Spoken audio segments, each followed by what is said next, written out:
Hello and welcome. That's a little Quinn's impersonation. Hello and welcome to episode number 240 of the Board Game Barrage podcast, a podcast about board games, the latest hotness, and how to have fun with your friends, even when you're losing. I am joined by the orange and green tank, Neelan and Mark. Say hello. Hello. Hello. It's like H-A-L-L-O, right? Hello. Hello. Is that the British pronunciation? Is that Well, what you're saying? Yeah. It's like I think so. I think hello is I think a very solid is a very American thing. A hello. yeah. I get that. That's American. Eh? Like a bite on the E there. Yeah. Yeah. Today on the Board Game Barrage podcast, we are going to tell you about the games we have been playing and then get into a subject that I have been pushed into. And that subject is we are going to put on our big boy pants and try to define the modern pillars of board gaming. Yes, that's right. We are going to definitively declare the board games that are the modern, quote-unquote, and pillars, quote-unquote, of board gaming. So I have been pushed into this position under duress, and yet here we are. But before we get to that, we're going to talk about the games we have playing. Nope, we're going to talk about the games we have been playing. I'm under duress. Can you tell, Neelan? That's why I don't know why you're laughing. There's duress. Neelan laughs in the face of duress. Blink if you need help, Callan. Yeah. I don't even know what's happening anymore. We are going to start off with Neelan and a brand new Kickstarter game, Trailblazers with an S, not Trailblazer, the other new game that came out this year. I will jump in with a conversation about Wine the Film / Photograph. I promise it's not another Japanese card game. And Mark will finish us off with a Euro game. The only thing older than this Euro game is Mark himself. Yes. As soon as you started the sentence, I said I know exactly where this is going. And sure enough. So let us jump right to it, Neelan. Talk to us. Yeah, I actually want to jump in really quickly with one very quick review. Neelan. Sorry, this is not on the agenda, but Tainted Grail is something that I thought it would be a good idea to play in the height of my COVID fugue state. I had started the first 5 or 15 chapters, probably about a year and a half ago, and I decided this is it. I'm going to barrel through it. I'm stuck in one place. So I finished off the campaign for Tainted Grail, the Fall of Avalon, the base box. I have all the same criticisms I did back then. They only get exacerbated, unfortunately, as the campaign goes on, which is to say that all of the busy work, like keeping your menhirs lit, keeping yourself well fed, they just get more and more tedious as the game goes on. I think that the story and the world that is in the box is lovely and one that I would have absolutely loved and preferred to engage with in a choose your own adventure pure book form, because that's what I was doing by the end of the game. I was skipping combat. I was not bothering with traveling. I just wanted to see where the story went, and I was satisfied in that regard, but cannot recommend this as the game as written in the box. If you're a purist and you want to play this by the rules, I think you're going to have a bad time for the duration of it. 40-something hours it would take to finish this. Too long. That's too many hours. I'm looking forward to the economic founders of Tainted Grail coming Right. next year. 80 hours is what I'm hearing for that. I will leave that behind me. I'm glad to have left that behind me and moved on to another solo game. As I mentioned, I've been stuck indoors, so I've been doing a lot of solo stuff. Trailblazers is a game that I've been playing entirely solo, and let's start off with that at the upfront. I do not have any experience with this with the multiplayer. Kellen will maybe come in with some of that later. Trailblazers is on Kickstarter right now. This was kindly provided to us in prototype form by the publisher Bitewing Games. This is designed by Ryan Courtney, who you may recognize as the designer of Pipeline, Curious Cargo. These are both games that feel very important in the development that led us towards Trailblazers. The core of the game is the same as the pipe building aspect of Pipeline. You have these rectangular cards which represent sections of 3 different colors of pipe, and you're connecting them up together to create oil pipelines in Pipeline. That mechanic gets reused in Curious Cargo, but then that gets a little bit laden with some complicated scoring. Trailblazers takes that core of just putting cards down, building routes, building lovely little multicolored trails, and that is almost the entirety of the game. On any given turn, you're going to have a hand of cards which you're going to draft 2 from. You're going to add those to your network, your ever-growing network of 3 different colors of trails, and then pass that hand to the left for someone to draw 2 more and continue until you finish a round. At the beginning of each of the first 3 rounds of the game, and there are already 4 of them, so in the first 3 rounds, you're also putting down a camp. Now, the camp is just colored to one of the 3 route colors, and all you're effectively trying to do by the end of the game is create as many looping routes that start and end back at the camp.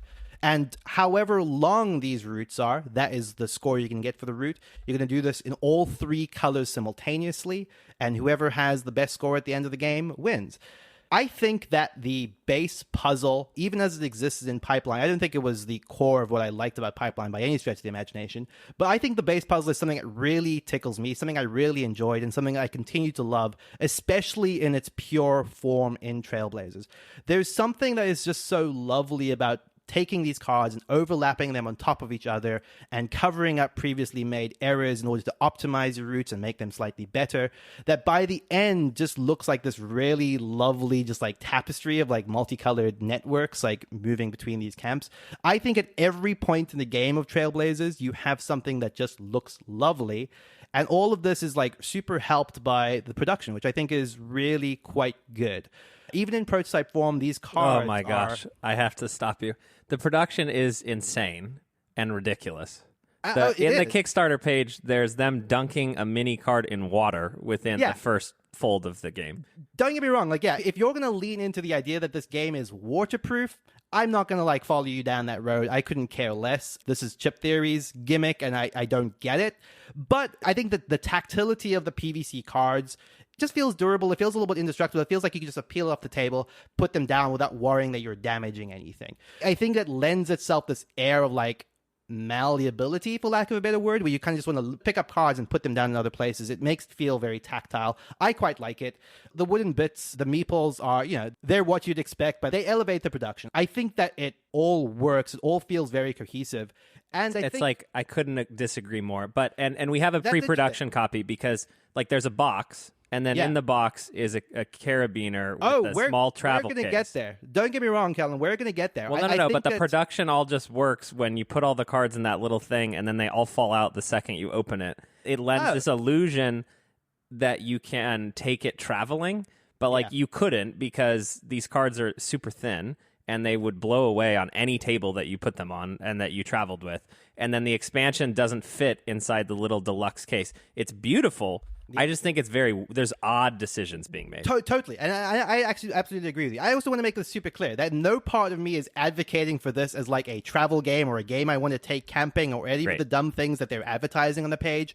But as a game that I am going to play on a table, I think that the production works quite lovely. And so I think we should, like, at this point, like, very quickly pivot into some of the stuff you're alluding to, which is the way that this is being sold, right? Because there is this travel edition, which is in this little carabiner case, which, it stands out in a way that I think makes it feel very unique. It's almost like if you're buying this as a solo game, which is the beginning and the end of my recommendations for it, I think that little travel case with like the little PVC cards and that being as something you can just carry around with you to travel with. Like I might take this next time I go to South Africa, for example. I think that's such a lovely little thing.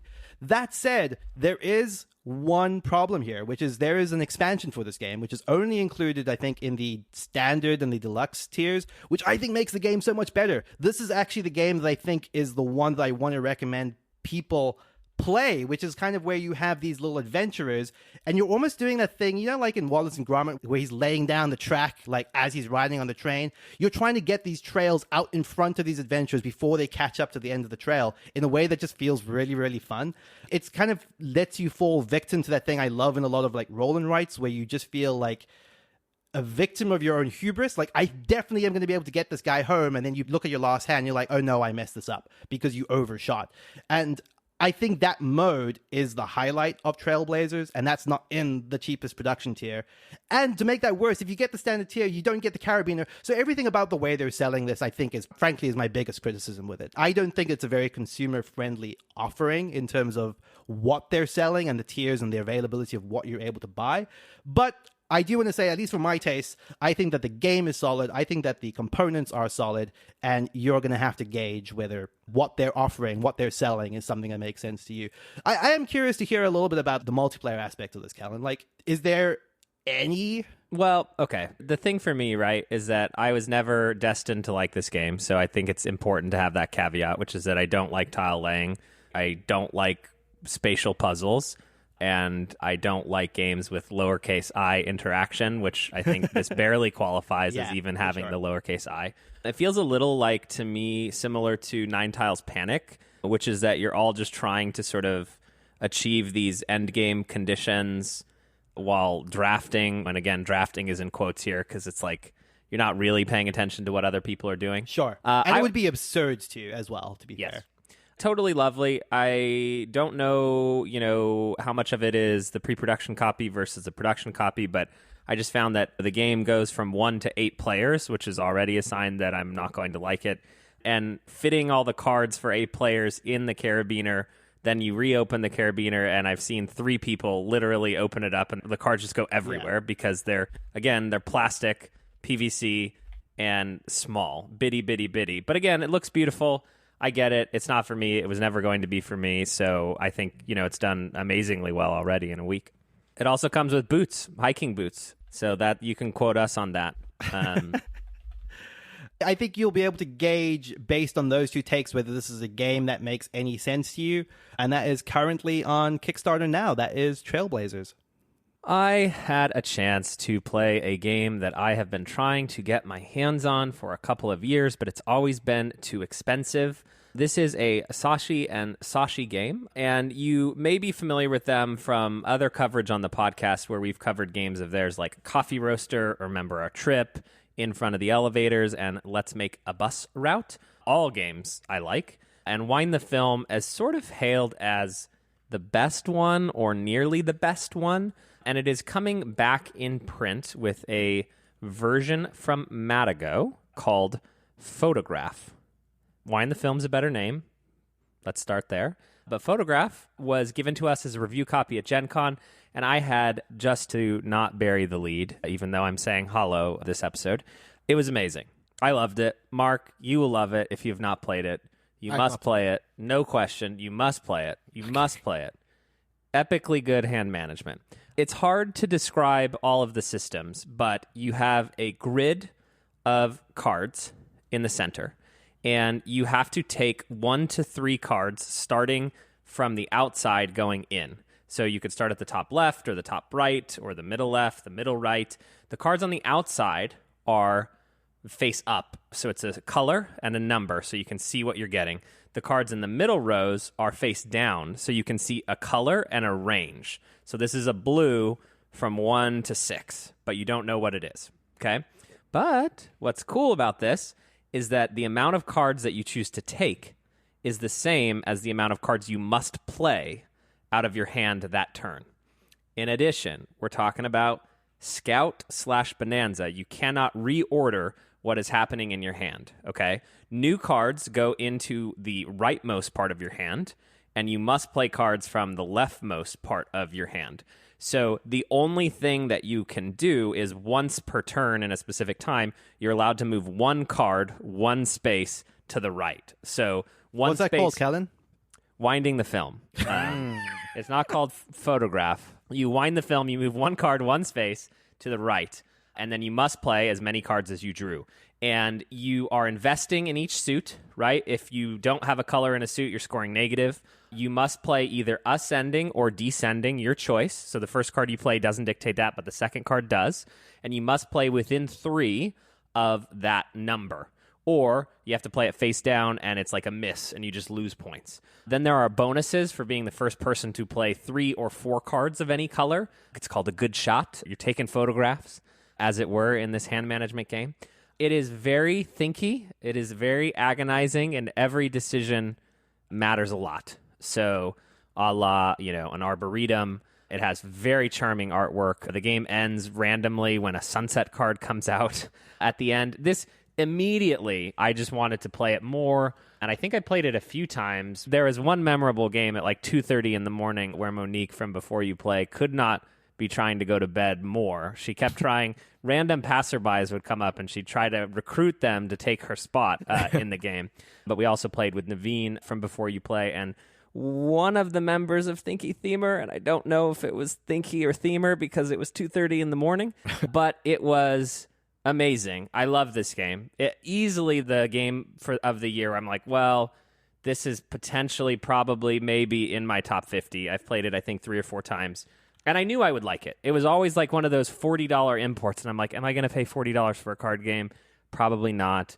Matago has brought it back. Mark, I see you smiling. You should be excited. I love it. I love the card management. I love the simple rules. I love the agonizing decisions. It seems like it's, like you said, right up my alley. I'm just looking over pictures of this. You played the photograph version or the one the film version? I'm sorry. I played the photograph version, and now the hipster in me says the wind the film version. I might need to wind the film. Which one aesthetically do you prefer? I'm just looking at, it's hard for me to differentiate which of these pictures is the wind the film. Does the photograph version hold up aesthetically? Are you fine having that copy? Or yeah, so I really like the art in photograph, and I don't know if it's the same or different than wind the film. I will say the cover of the box, wind the film, I prefer. It is at the very least remarkably similar if it's not. Yeah, that's my guess. The same. I think it's the same, but I'm looking at it and trying to just ascertain hot take for you, and I'm not sure. Yeah. Speaking of like hubris, this does also have that lovely thing where you feel like you're setting yourself up correctly, and then suddenly you're laying down negative points, turn after turn after turn, like I was doing in my game of it.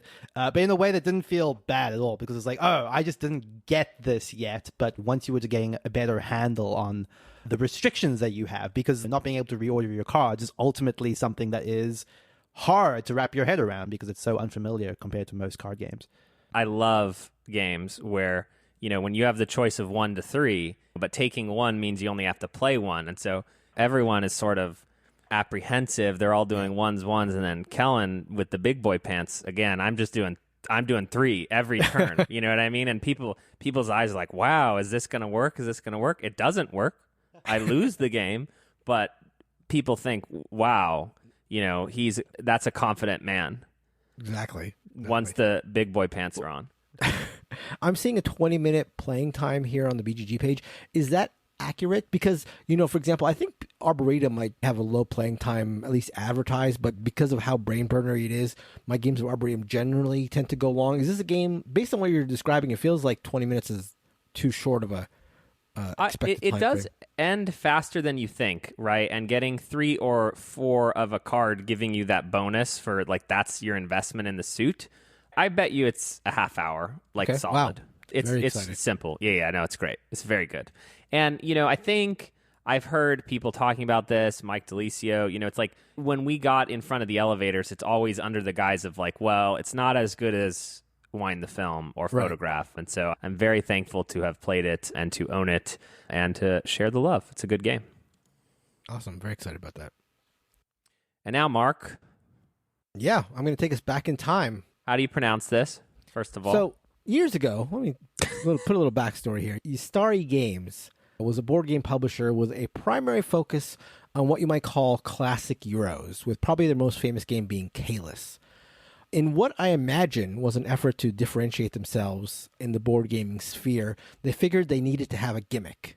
So their thing was to have the titles of their games, whenever possible, have a Y and an S to mirror the first 2 letters in Ystari Games. So that was the case in the aforementioned Caelus, Yspahan, Metropolis, even though Metropolis is normally not spelled with it, but in Metropolis, the board game, it's spelled with a YS at the end. So unsurprisingly, the first game they ever published took that naming convention to its extreme, and that's the game I played, Ys. Just YS. Just the YS, that's all it is. Ys, which I'm probably mispronouncing, but you give me YS and I don't really care so much, is not only from Ystari Games and the first game they published, but it's also designed by Cyril Demejad, who is the founder of Ystari and who went on to, among other games, design the Unlock series of escape room games. Ys is an auction game with some stock manipulation, all sitting on a foundation of area majority. Lots and lots of area majority in Ys. Before I get into gameplay, a quick note on the aesthetics. This is, as Nealon might say, a Euro-ass Euro game. I'm talking Euro-ass Euro, both in gameplay, which I'll talk about later, but also in looks. There are two slightly different versions, but the one I played has the stereotypical dour-looking guy on the cover, lots of earth tones, a number of chunky wooden bits, totally dusty old Euro vibes. Mark, how do Yes, you sir. find these old Euro asses to admire? Well, I just think about the games of my childhood, and this is one of them, as you've talked about earlier. As far as the Didn't know gameplay, children were involved in this, but as far as gameplay, the center of the board has a circular playing area. So circle, think pizza, and now think of this pizza cut into 3 rings: an inner ring, a middle ring, and an outer ring. It's a weird way to cut pizza, but just go with me. And then imagine this 3-ring pizza cut into traditional quarters. So there are 4 regions, 4 quarters, each with an inner, middle, and outer section. And what you're doing in each of the 4 rounds of the game is you're bidding on area majority in both each fourth, but also in each of these subsection rings in each fourth. In general, the winner of the inner ring will win a random power, so a little game-breaking, game-changing power that's assigned to that section at the start of the round. The winner of each middle ring will get 3 victory points, and the winner of each outer ring gets a black gem. More about gems in a second. Finally, the winner of each region, so the total region winner, will get to pick 2 out of 3 available gems assigned to the region, with whoever finishes second place getting the remaining gem. So let's briefly talk about the gems, which are where you're going to get most of your scoring in this game. So at the end of the game, each of the 5 colors of gems are going to score. The non-black gems are going to score based on how many each player has. So that's to say, like, whoever has the most blue gems will score the most points in that color. Whoever has second most will score slightly less, and whoever has the least will score the fewest for blue, and we do that for each color. The amount of points each gem is worth depends on how valuable the gems are relative to each other at the end of the game. The way that the values get affected for each gem is there's another spot on the board that you can play your pieces to, where at the end of the round, whichever color has the most value assigned to it based on your pieces has their gem moved up, and whoever has the least value has their gem moved down. So that's how the values of the gems are going to move up and down. So if you're heavy in blue or heavy in red, you might want to place your markers there in order to boost the value of it. All this takes place with the main action that you're doing, which is placing your pieces. So when you place your pieces, what you're doing is you're placing 2 of these cylindrical pawns, which are numbered between 0 and 4. You're placing 2 every turn. The thing is, you place one face up, that is to say with the number showing, and you're placing the other face down, so that's to say hidden. So there's this thought like, Kellen is placing that piece face down. Is it his 0? Well, it's probably his 0 because that's the most obvious piece to place face down to bluff with, and Kellen is nothing if not obvious, so that's probably the piece. Then again, Kellen knows that I think that he's probably placing his 0, so is he placing something else? So it's this interesting bluffing thing that is ingrained in the game. Like, your main action is bidding, and every time you bid, you bluff. So it's this fun sort of like spice added to an otherwise, what might be a blind bluffing aspect. So you keep doing that until the end of the round where all the various sections are scored, and you do that 4 times until the end of the game, and then you score your gems, again, based on whoever has the most, and whatever gem is most valuable will get the most points, and so on. There's also the black gems, which I haven't spoken about, which are just basically a set collection. They're a straight ascending value set collection, so the more you have, the more points you get, but you can just basically just tell what you have there. There's no competition with the black gems in terms of how many points you get. There's also this interesting aspect where you're going to have a couple cylinders left over at the end of the round, which are going to determine tie break, and then you have to sacrifice one cylinder to a section face down, so nobody quite knows which pieces you have left, and at the end of the game, that section is revealed, and whoever has the most points that they sacrificed will get the most points. And so that's an interesting part of the game where you're deciding, do I want to sacrifice this, potentially high value marker that I'm placing down for points at the end? Obviously, the idea is you want to sacrifice that late, but it's something to consider. So a lot of things going on with Yes. Although, that being said, the 4 rounds, you're doing the same thing over and over again. You're just auctioning for these places, and there's not a lot of edge cases. It's, as with many old Euros, pretty straightforward in terms of rule set and the way it scores and all that. This was a game that I was looking for for a long time, trying to play for a long time. Finally got to play it. This wasn't my copy. This is one that was a friend of mine's here at Vegas. A shout out to Cameron. And in the end, I enjoyed it. I generally like old Euros for their ease of rule burden. Once you're taught the game, the rules explanation is generally not long, generally not with a lot of, again, edge cases, and that's the case with Yes. It did leave me a little cold feeling. There is some interaction, which I like, because, you are looking at what pieces your opponents are placing, and you do need to be cognizant of that. You do need to say, okay, where are Nealon's fours? Are they face down? Is he reserving them behind his screen? Where is his big pieces? He's placed 2 pieces in this section. Is he trying to warn me off that section because he really wants it? Or is he bluffing? There's a lot of that stuff to think about. You can't play this really head down, which I really liked. But the sort of repetitive mechanical nature of it left me a little cold. It's a game that I would definitely play again. It's a game that I enjoyed. It just felt a little bit maybe too dry. And I don't mind dry Euros in general, but this felt maybe a touch too dry. That said, a classically well-designed, quote-unquote, elegant old Euro that I enjoyed, that I think you guys would like too. Just don't know, again, if it had enough interesting bits where I would clamor to play it again. But a game I enjoyed. How much did you think the bluffing added to it as an experience? Because I feel like I'm always a little bit dubious when a major component of a Euro game is bluffing. Well, I think it's crucial to the game. However, especially towards the end of a round, you can sort of begin to deduce what the bluffs are. Right. I mean, you can't with any certainty at all, but everybody basically has like 2-4 pieces, which are the strongest pieces, and those generally are not bluffed, but sometimes they are. But again, if you see at the end of a round, somebody has, both 4s out, well, now you know where they stand. If they have 1 4 out, then you're trying to figure out, okay, where could they be bluffing that second 4? So it's integral, and I think it's done well. It doesn't feel like random, like bluffing for the sake of bluffing, and who knows what anything's happening. So it is a strategic component to the game for sure. And that is Yes by Ystari Games, designed by Cyril Demiged. Another artist's brother pairing, apparently. Oh, I didn't even realize that. Interesting. Presumably. Before we get to the feature topic, we wanted to say that we will be at Qwixx. Hang out with us at Qwixx. Write us emails and say, here's what we should do together at Qwixx. Come in our Discord and tell us in the podcast channel or wherever you feel like it. There'll be a special Qwixx channel, I'm sure, going up soon, yeah, where we start plotting and planning.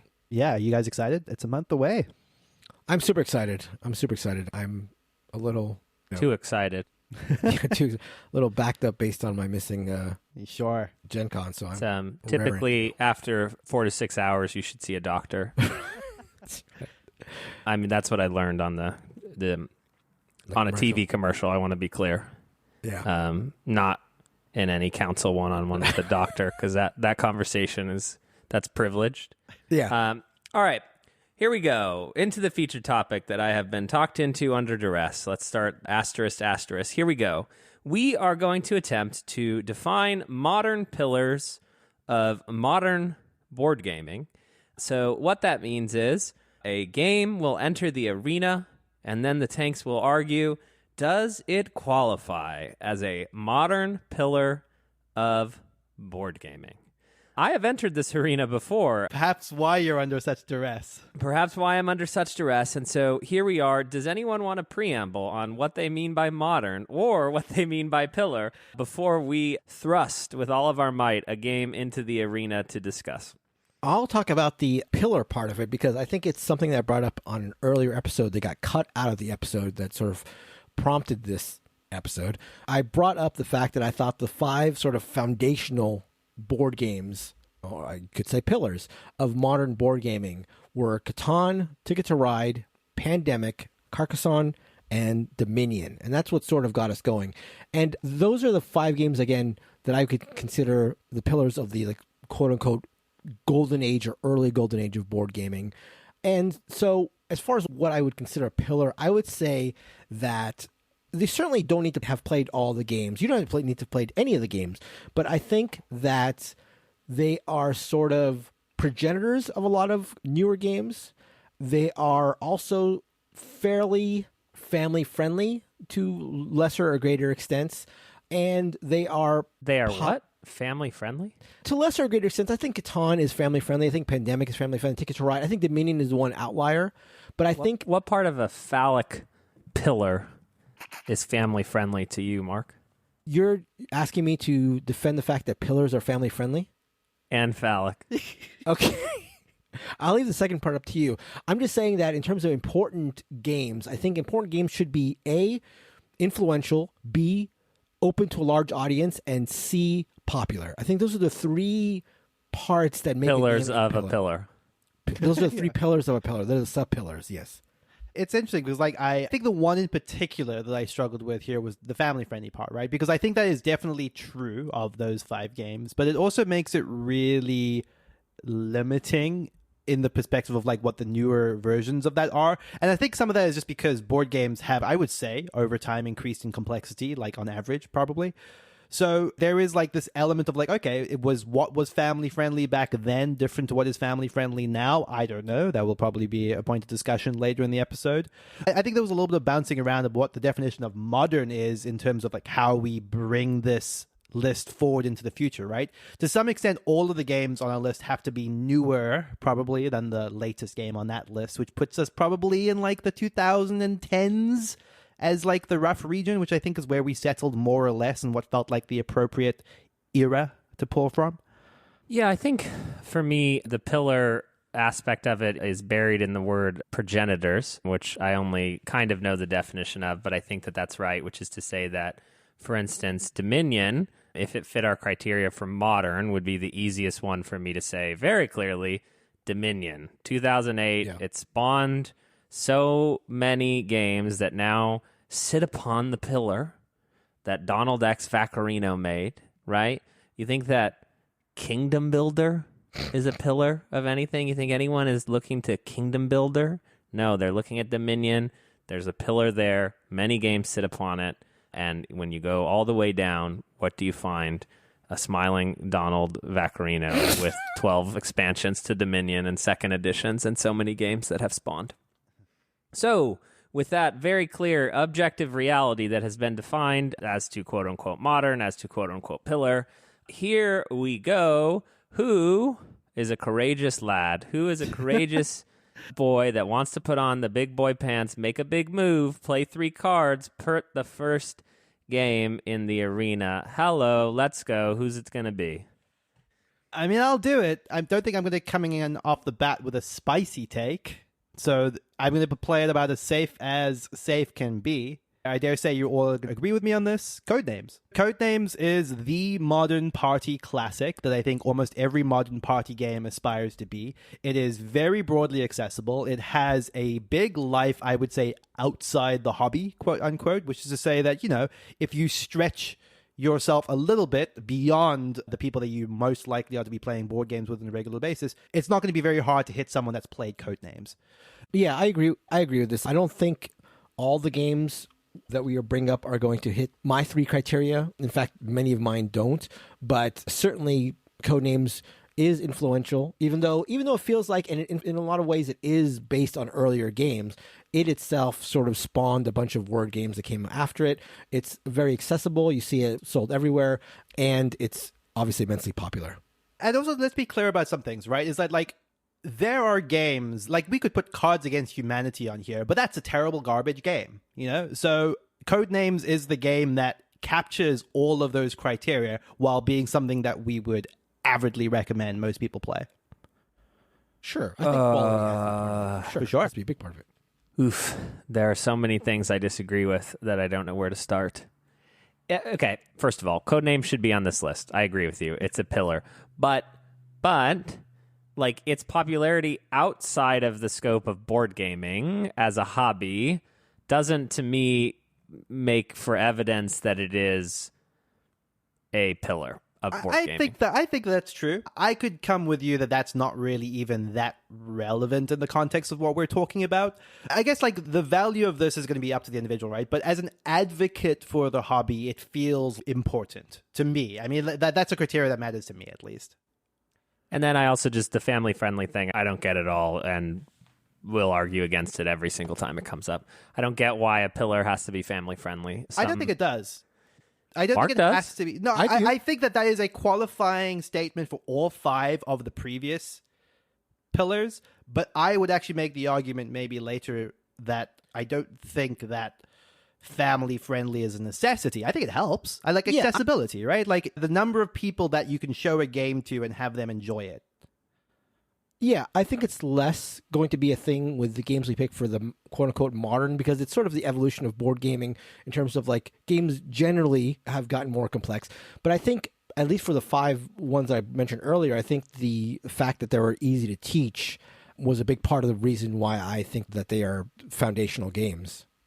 So the pillar has to be, you have to be able to get up of it, get on top of it, climb up it from accessibility. Right. Exactly. So it's a very literal pillar. Because, like, for instance, I would even argue that I don't know about Dominion as family friendly. Like, I don't think that would be the description I would apply to Dominion. But it definitely has a very, you can get there with the aforementioned step ladder that gets you up the pillar. I think of the 5 games I mentioned earlier, Dominion is the outlier because the accessibility is, I think, least in Dominion, but I think that's overwhelmed by the effect it had on future games. Totally. So I think that's where the swap is there. But these are not like definitional things. Right. And also, but like how effectively it adds as a jumping off point to other games, right? Yes, right. All right. Mark, you throwing something in the ring? Sure. I'll go with the game that I think is the launching pad to a lot of abstract games. I'm going to go with the unkillable Splendor as one of my foundational or pillar games in the modern era. I was sort of torn between Splendor and Azul on this, but I think Splendor, even in a way that we talk about Splendor killing games, is sort of a nod to the influence that Splendor has or the weight in the hobby. There have always been abstract games, but I think Splendor is one of the early, at least in this like post golden age of board games, leaders in the abstract field. I think one of the hardest things that's going to happen as a result of this episode, because I have the thought now, is that someone will go, but what about this game that did that before that did that? And Splendor for me has a very clear delineation in my mind for the tactility and the excitement of the components being a part of the process, to the point that like Azul, I can see how you could say Splendor begat... Splendor begat Azul. Yeah, I haven't read my Bible in a while.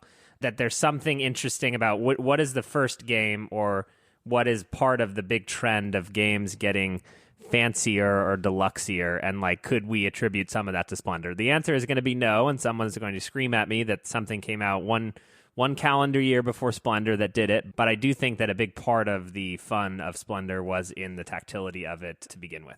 I think I'm with you guys. I was debating between the two of these in my head. I think I came up Azul, but Splendor is foundational to all of your points, Callan. And your love of Azul, right? Is that puzzly abstract? Is that pretty components? Is that all of the above? Or like what is pillory about that? So and I think that's actually the particular point, which is I think it being a more puzzly abstract game, but one that has intense tactile and visual appeal, edges it slightly away from Splendor to me. But I could see the argument that at the heart of Splendor is engine building, right? Which is like as foundational to modern board game design as you can get. And as sort of like simple and throwaway as this is, I think in a lot of cases tiebreaker should go to the older game, just because of the nature of begetting other games or influencing other games. Sure. Yep. And so I will throw a game into the ring, and this will take us all the way back to the very edges of modern, as defined by Neelan, who gave me some restrictions so that I wasn't lost in La La Land, because that is typically what happens. We just stopped down the episode 20 minutes where I, under duress, disagreed with the premise of this episode, and yet we are back. Here we are. It is Seven Wonders, and it is card drafting. Yes, you might say. Yes, Mark Bigney. You might say, Fairy Tale, Kellen, came out in 2004. Well, yeah, Mark, that's no longer modern. Duh. First of all, there are others. There is Citadels. There is Agricola that have some form of drafting, but I just can't. The popularity of card drafting as it relates to games that have come out from 2010 to 2020. You have it everywhere, and you have it infecting other genres. You have it infecting my favorite genres with Blood Rage, with Inish. Card drafting is ubiquitous now. It was not ubiquitous then. I do not really enjoy playing Seven Wonders anymore, and in fact prefer playing Seven Blunders, where you play the game but you're trying to score the least amount of points. I have moved on from my copy of Seven Wonders, but I do remember buying it. I do remember getting colored sleeves for each age. Mayday had a product where each age had its own sleeves. Can you imagine that, Neelan? This is before you were in the hobby, but it existed. Huh? Seven Wonders. Seven Wonders was probably the first game I thought of when we figured out the time period, when we said, okay, about 2010. One of the first games on my list was Seven Wonders, just because of the popularity of its sort of like feeling groundbreaking, feeling like a sensation in the hobby, and, you know, having this simultaneous play, simultaneous drafting. I think this is a good fit for the list for sure. Yeah, there are a handful of games where I think back to when I first started playing board games, which is around about 2010, 2011, and the experience of being in a 7-player game and all you were doing was doing the thing I liked the most from Magic the Gathering, was just collecting cards and then passing the hand on to the left. It's like, I love this. I didn't realize that a game could be this simple, that it could capture this many players at the table all at once and feel so different from anything I had played before. Yeah, absolutely. I think the streamlined, the simple, like, I think that is definitely an important component of it, where it's like, how are we playing with 7 people? And yet, you know, there's a game here, like there's a game afoot, you know, and like at that time that felt pretty novel. So yeah, that's an easy one. And it does feel like it's probably the 6th game in that list, Mark, of Catan, Ticket to Ride. Like the next one you would throw in there is Seven Wonders. Yeah. Agreed. All right, Mark. Or no, it's neither. Yeah, we want something. We want something spicy. So we want a 3-card play. Okay, put on the big boy pants. We want a 3-card play. Throw something in the arena. Let us poke you. I know at the very least I'm going to get some disagreement from maybe Mark here, but I don't know that we can see out this episode without seeing the Resistance Avalon mentioned here. The way that this catapults social deduction to the masses, and I say the masses loosely, but like with the extent of that, this having to be like a 2-hour experiential all evening affair, like a werewolf, like a mafia, the way that the Resistance distills this down into a 45-minute game, and then especially the way that Avalon then layers rolls back into the system and adds hidden information. This begets Secret Hitler, which goes on, unfortunately, to be the more popular version of this, sadly, but then also leads to such huge hits in the modern hobby as One Night Ultimate Werewolf, Blood on the Clock Tower, stuff like that. I think a lot of this is all predicated on just how the Resistance hits the scene in the early teens. I mean, I'm looking at the release date of the Resistance of 2009. Okay, Mark. The Resistance Avalon, the actual version, which I think we should be discussing here.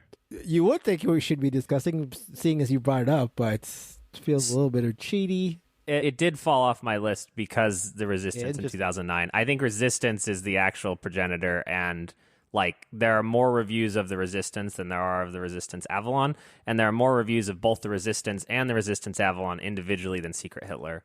I hear you and agree that Avalon actually has a place in my heart as the first game I ever kickstarted.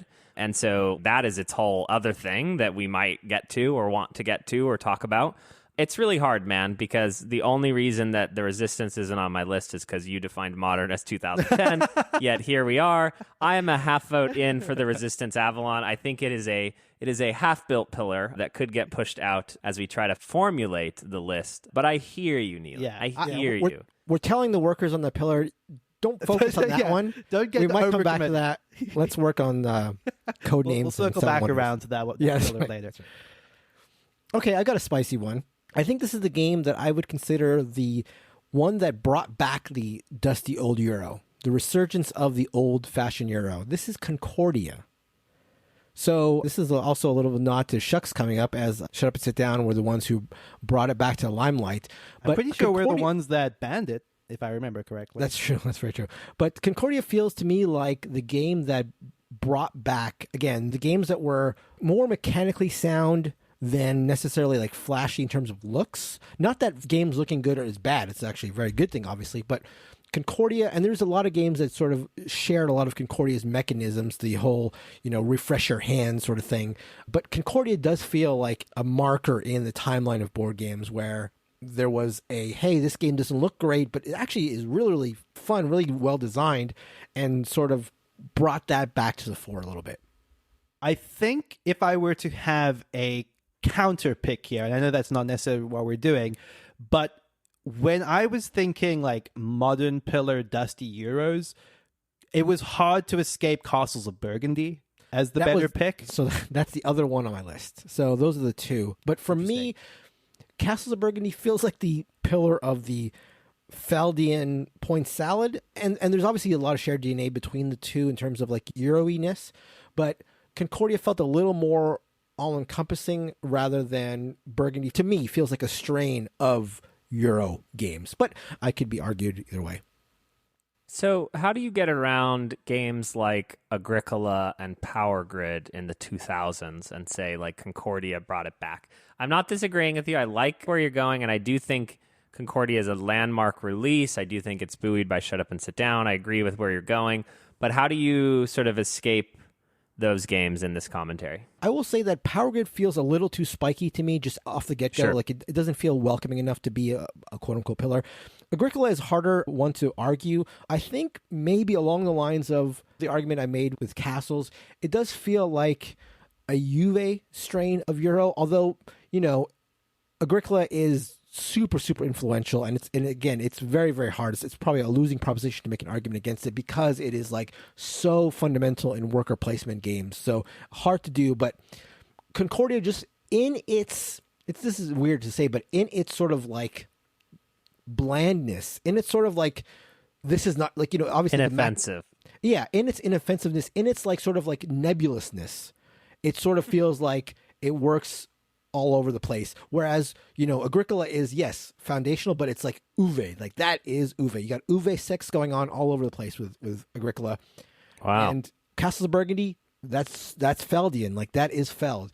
Concordia is like, yeah, you have the Gertz rondel for sure, but it does feel like dusty old Euro, like Concordia. What even does Concordia mean? Like it's got like a person on the cover, you don't know what they're doing. It's got like salt as a resource, like all this like super Euro-y bland stuff, and yet it works. So a hard couple of games to counter, but that would be my argument against them. All right, I'm going to throw something in, and I'm excited to get it thrown back in my face. So again, when I think of these pillars, I start with mechanical innovation. That's just where my brain is at, right?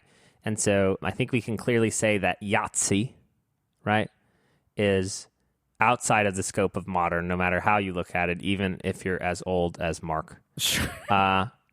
So we come to the 2010s and we say, what roll and white works here? And unfortunately, it's harder than you think to track it down. It's harder than you think because you can't give it to Welcome To because you don't roll any dice in Welcome To, Neelan.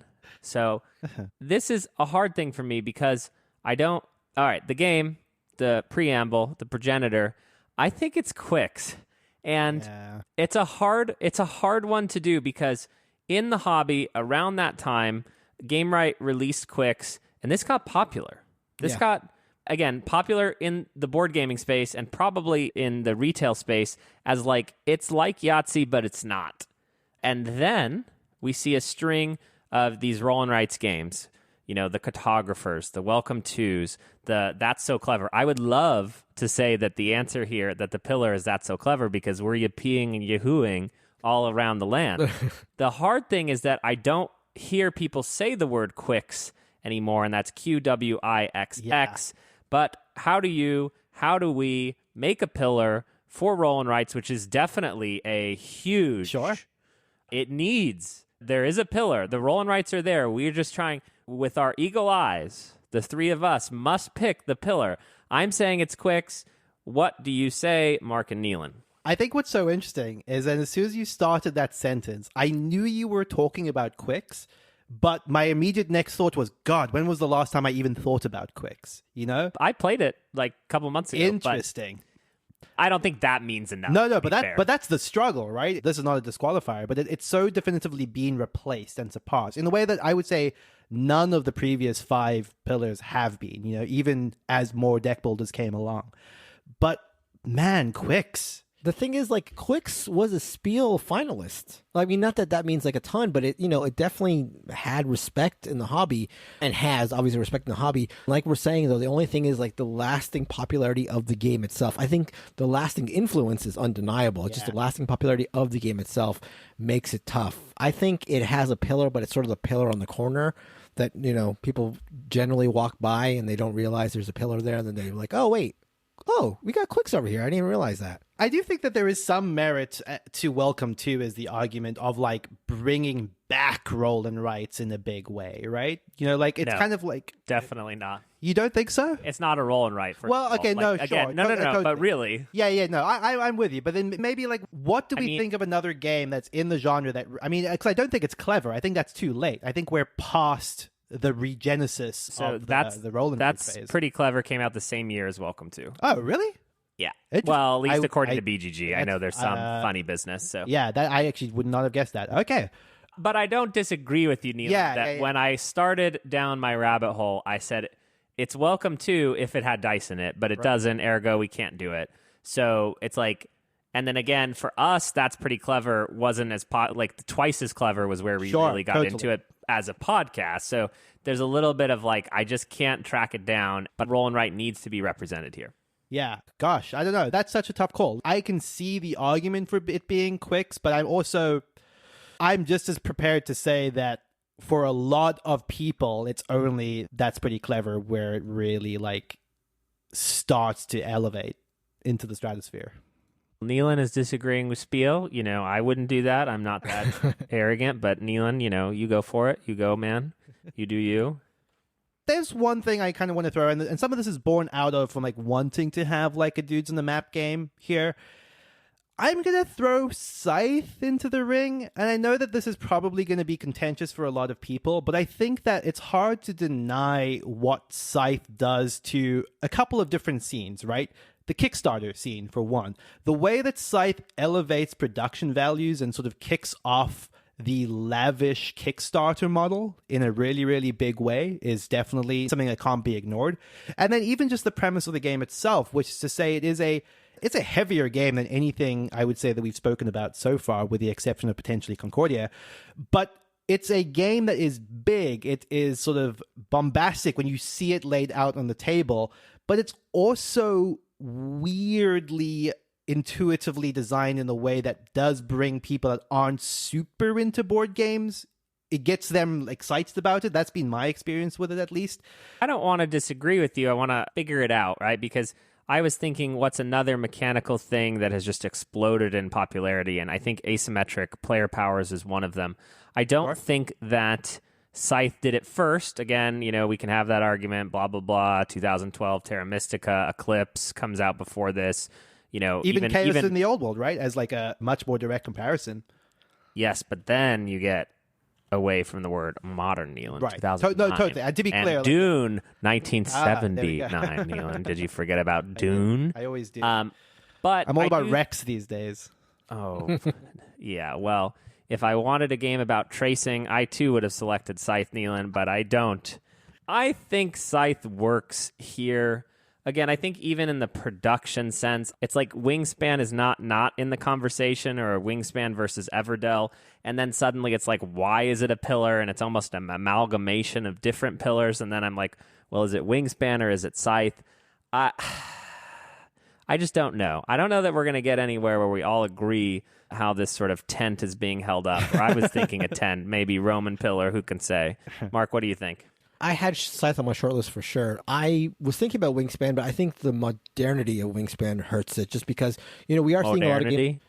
Yes, modernity of Wingspan. The newness of Wingspan hurts it a little bit, just because we are seeing a lot of games that are following it in terms of production, but I would say the production of Wingspan follows from Scythe, and then also following it in terms of theme, but who knows how long the animal nature thing is going to go. It's just like too new of a game, I think, for us to consider whether it's a pillar. So I think what you get from Wingspan, you also get from Scythe in terms of Again, production, Kickstarter, a lot of things I think sprung from Scythe. Even the idea of quote unquote care bearing a game where, yes, it looks like you're fighting, it looks like you're doing all this like aggressive stuff, but really everybody's going to be within a couple points of each other. And that was another thing that you saw happen in board games after Scythe. So even in that design philosophy, I think Scythe is influential. And under that interpretation, I agree wholeheartedly. We can throw Scythe in there. I think we're probably going to close this out, but what modern pillars of board gaming did we miss? I'm hesitant to ask this question externally because, believe me, we will be told what we got wrong. Did we say the word root? Because those boys are going to be out for us if we didn't. Did someone say the word root? I had it in consideration when I was thinking about area control games being represented. That's a smart man. That's a smart man, Neelan, who just say the word root so that they don't come out of the woodwork for you. So that makes the list the definitive, objective truth, Codenames, Splendor, Seven Wonders, the Resistance Avalon in Neelan's heart, Concordia, Qwixx, or That's Pretty Clever, and Scythe, the Kickstarter monstrosity itself. That is going to do it for this episode of the Board Game Barrage podcast. You can reach out to us anywhere you want to, and I hope you do this week at boardgamebarrage@gmail.com, on our Discord at Discord, boardgamebarrage.com/Discord. Thank you so much to Heart Society Music for the fantastic song, What's on Your Mind, Kid, from their album Wake the Queens. Thank you, and good night. Goodbye. Bye-bye.